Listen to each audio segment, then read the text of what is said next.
Badang nagrebat sa banat ng disaster. Target binunyag ang ginagawang panghatak ng mga sugal streamer. At batas, sinabing si JD ang nanalo sa labang JD vs Invictus noong nakaraang isabuhay semis. So tara.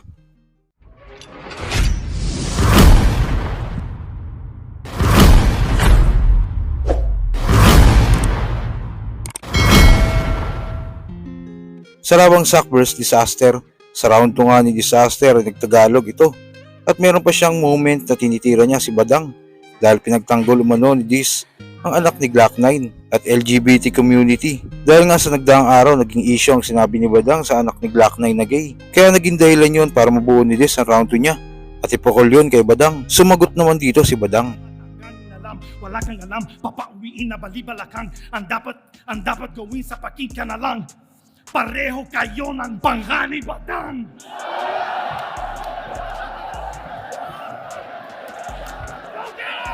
Putang ina mo, Badang!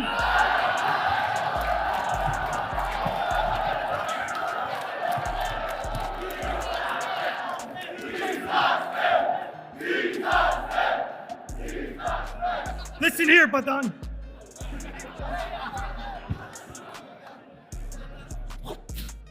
Ugali masagwa, manyakis malaswa.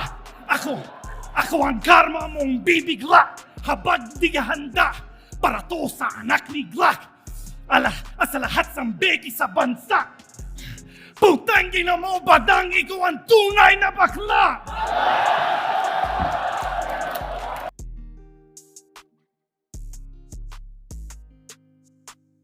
Sa kabilang balita naman sa review nga na ginawa ni Shernan sa labang Looney vs Aklas ay napahanga siya lalo ni Looney.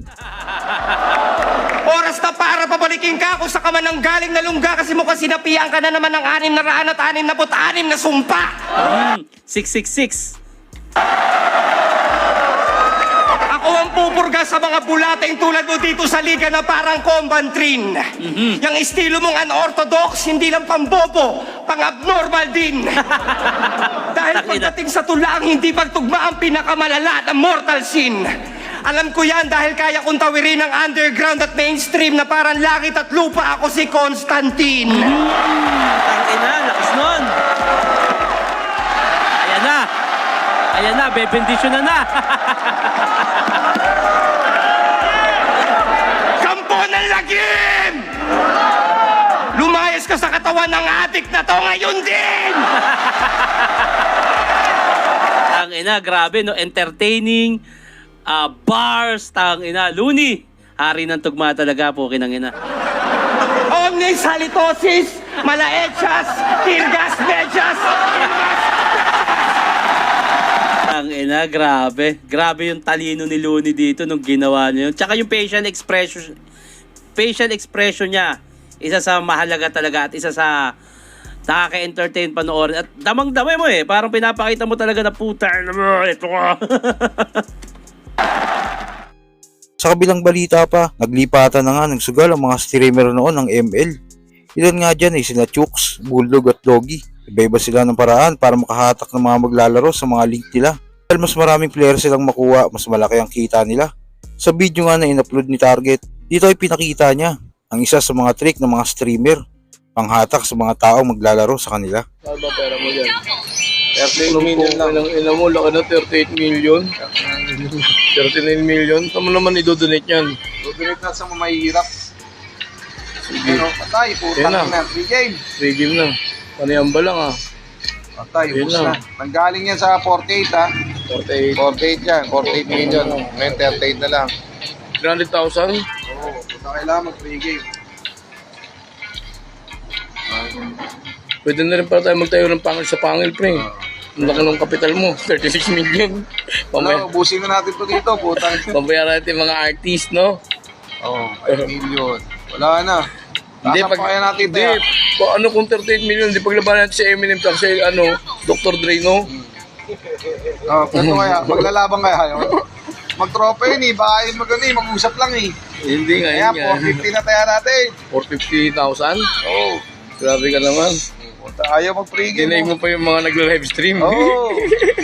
Puro kalokohan lang naman yun Oo nga.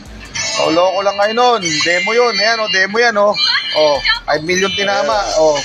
Paldo, paldo! Yun. Uy, 2.7 million pre, galing mo naman. At sa huling balita, nireview nga ni Batas ang laban sa pagitan ni JD vs Invictus na ginanap noong nakaraang taon. Ito ay para sa Isa Boys semifinals. Ayon kay Batas ay naging one-sided ang laban at pabor yun kay JD. Malakas ang pinakita ng Invictus pero base sa napanood ni Batas kay JD daw yun. Tapos na ba yung round? Tapos na yung round. 1, 2, 3, 4, 5, 6, 7, 8. Oh, fuck. 8. Nakuha na first round. Nakuha ni